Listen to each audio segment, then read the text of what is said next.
प्रभु क्यापिटल सामूहिक लगानी कोष अन्तर्गत दोस्रो योजना प्रभु स्मार्ट फन्डको फागुन 18 गतेदेखि हामीले निष्कासन तथा बिक्री खुल्ला भएको देखिरहेका थियौँ।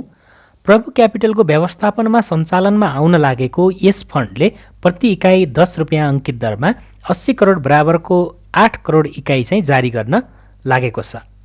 यो योजनाको कोष प्रवर्धक प्रभु बैंक लिमिटेड रहेको छ भने योजना व्यवस्थापक चाहिँ प्रभु क्यापिटल लिमिटेड रहेको छ। यो योजना एउटा बन्दमुखी योजना हो। यस योजनाले इकाइ बिक्रीबाट सङ्कलित रकमको 35 देखि 90% चाहिँ सेयर बजारमा लगानी गर्ने योजना गराएको छ। निष्कासित कुल 8 करोड इकाइमध्ये कोष प्रवर्धक प्रभु बैंक लिमिटेडको 1 करोड 12 लाख इकाइ र कोष व्यवस्थापक प्रभु क्यापिटलको 8 लाख इकाइ गरी कुल 1 करोड 20 लाख इकाइ चाहिँ सुरक्षित गरिएको छ। यस फन्डबाट सङ्कलन भएको रकम इक्विटी र निश्चित प्रतिफल प्रदान गर्ने वित्तीय औजार अर्थात् फिक्स्ड इन्कम इन्स्ट्रुमेन्टमा सन्तुलन गरी लगानी गर्ने यसको योजना रहेको छ। फन्डले लगानी गरेपछि 10 वर्षको अवधिमा करिब 255% चाहिँ प्रतिफल दिने योजना चाहिँ बताएको छ। यसका लागि हामीले बजारमा हुने उतार चढावलाई अवसरको रूपमा लिई सन्तुलन ढङ्गले लगानी गरी यस फन्डका युनिट होल्डरलाई चाहिँ उच्चतम प्रतिफल दिने प्रयास गर्नेछौँ र हामीले बजारमा रहेका उत्कृष्ट स्टकहरूलाई चाहिँ छनौट गरेर पोर्टफोलियो व्यवस्थित गर्छौँ भनेर चाहिँ यो क्यापिटलले जानकारी गराएको छ। अनि यस फन्डको उद्देश्य हामीले हेर्ने हो भने सर्वप्रथम यो योजना अन्तर्गत छरिएर रहेका ससाना बचतहरूलाई सङ्कलन गरी लगानीमा रूपान्तरण गर्ने कार्य यो योजनाले गर्नेछ। अनि त्यसपछि योजनाको इकाइ बिक्रीबाट सङ्कलित रकम योजना व्यवस्थापकले दक्षतापूर्वक सामूहिक लगानी कोष नियमावलीले तोकेको लगानीका क्षेत्रहरूमा लगानी गरी र आवेदकहरूलाई उच्च प्रतिफल दिई धितोपत्र बजारको दिगो विकासमा एक संस्थागत लगानीकर्ताको हैसियतले सघाउ पुर्याउने ढङ्गबाट आफ्ना कार्यहरूलाई चाहिँ अगाडि बढाउने योजना रहेको छ। र यो योजनाले सेयर बजारमा लगानी गर्ने भइसकेपछि कस्ता कस्ता कम्पनीमा लगानी गर्न सक्छ त भन्ने विषयको बारेमा पनि हामीले बुझौँ। यो योजनाले नेपाल धितोपत्र बोर्डले जारी गरेको सामूहिक लगानी कोष नियमावलीले तोकेको निम्नानुसार क्षेत्रहरूमा चाहिँ लगानी गर्नेछ।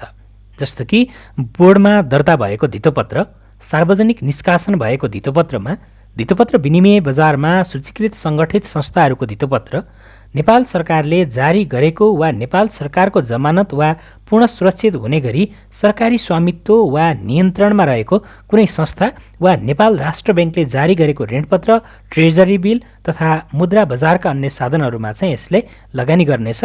ब्याङ्क तथा वित्तीय संस्थामा निक्षेप पनि राख्न सक्नेछ। मुद्रा बजार उपकरण अनि बोर्डले तोकिदिएको अन्य क्षेत्र आदिमा चाहिँ यसले लगानी गर्नेछ। तर यसरी लगानी गर्दा फन्डले न्यूनतम 35 देखि 90% धितोपत्र विनिमय बजार अर्थात् नेपाल स्टक एक्सचेन्जमा सूचीकृत कम्पनीहरूमा चाहिँ लगानी गरी पोर्टफोलियो व्यवस्था गर्नेछ। फन्ड व्यवस्थापन गर्न यसको टिम कस्तो रहेको छ त भन्ने विषयको बारेमा पनि हामीले सामान्य जानकारी लियौँ।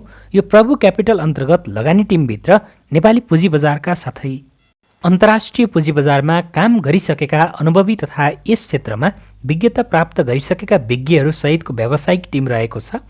यसमा 1 जना सीए, सीएफ, एए तथा एमबीए गरी भारतीय बजारमा करिब 8 वर्ष काम गरिसकेका देखि 1 जना सीए जो भारतीय पुँजी बजारका साथै नेपाली पुँजी बजारमा पनि करिब 7 वर्ष यता संलग्न भई कार्य गर्दै आएका चाहिँ छन् र यो क्यापिटलको इन्भेस्टमेन्ट म्यानेजमेन्टको लागि चाहिँ एउटा कोर टिम पनि हो। यसलाई सघाउने अरू साथीहरू पनि रहनु भएको छ।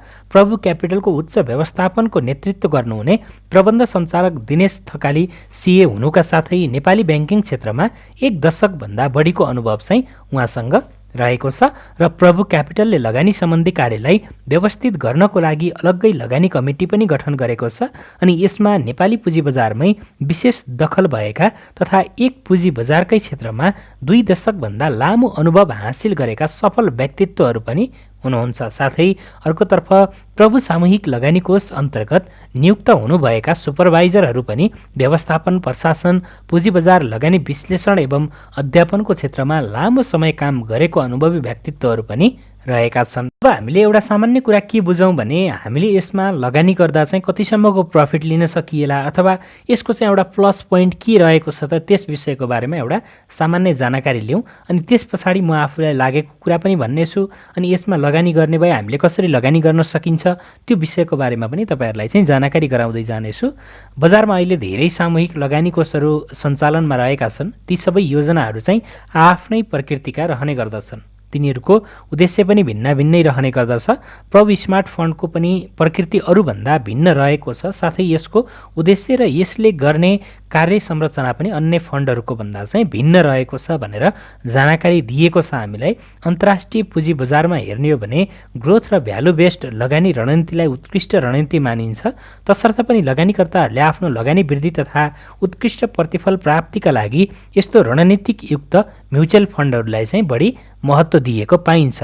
प्रभु स्मार्ट फन्ड अन्तर्गत कम्पनीको छनौटको निम्ति योजना व्यवस्थापन टिम र सो अन्तर्गत विश्लेषण तथा अनुसन्धान टिमको व्यवस्था रहेको हुँदा कम्पनीहरूको अनुमानित प्रतिफल तथा एक्जिट समयको मूल्याङ्कन नियमित रूपमा अनुसन्धान र विश्लेषण गरी सोही अनुरूप कार्यान्वयन गरिने तथा क्यापिटलले व्यवस्था गरेको लगानी नीति अनुरूप भए नभएको रेखदेख गर्न लगानी कमिटीको समेत व्यवस्था हुनुका साथै कोषको न्यूनतम मूल्य मान्यता तथा नीति अनुरूप खरिद बिक्री कार्य भए नभएको अनुगमन तथा निरीक्षण गर्न कोष सुपरभाइजरहरूको समेत व्यवस्था भएको हुँदा लगानीकर्ताहरू आफ्नो लगानीप्रति ढुक्क बन्ने साथै बजारमा सानोतिनो उतार चढाव हुँदा समेत फन्डको न्याप त्यस्तो ठुलो असर नपर्ने भएको हुँदा दीर्घकालीन रूपमा लगानी गर्ने लगानीकर्ताहरूको लागि चाहिँ लामो अवधिसम्म उच्च प्रतिफल चाहिँ प्रदान गर्ने भनेर चाहिँ यो स्रोतले जनाएको छ।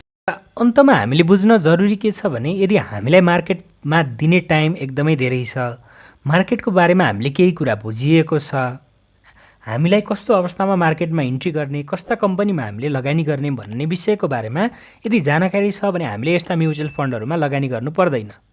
किनकि यिनीहरूले पनि हामीबाट पैसा सङ्कलन गरेर मार्केटमा नै लगानी गर्ने हुन्। किनकि कुनै पनि म्युचुअल फन्ड खोलिएको छ अथवा कुनै पनि कम्पनी खोलिएको छ अथवा कुनै पनि डिबेन्चर खोलिएको छ भने त्यहाँ के हुन्छ भने उनीहरूलाई पैसाको आवश्यकता भएको हुन्छ है त। उनीहरूलाई पैसाको आवश्यकता भएको हुन्छ लगानीको लागि। अनि उनीहरूले हामीबाट चाहिँ पैसा कलेक्ट गर्छन् अनि उनीहरूले आफ्नो म्युचुअल फन्ड पनि चलाइरहेका हुन्छन्।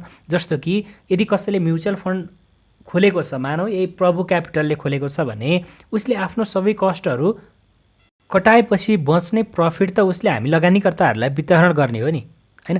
उसले सोझै मार्केटबाट कति प्रफिट भयो उसले आफ्नो कर्मचारी खर्च अनि आफ्नो चाहिँ अरू आन्तरिक खर्च नकटाइकन डाइरेक्ट त हामीलाई उसले चाहिँ नाफा वितरण गर्दैन नि हैन।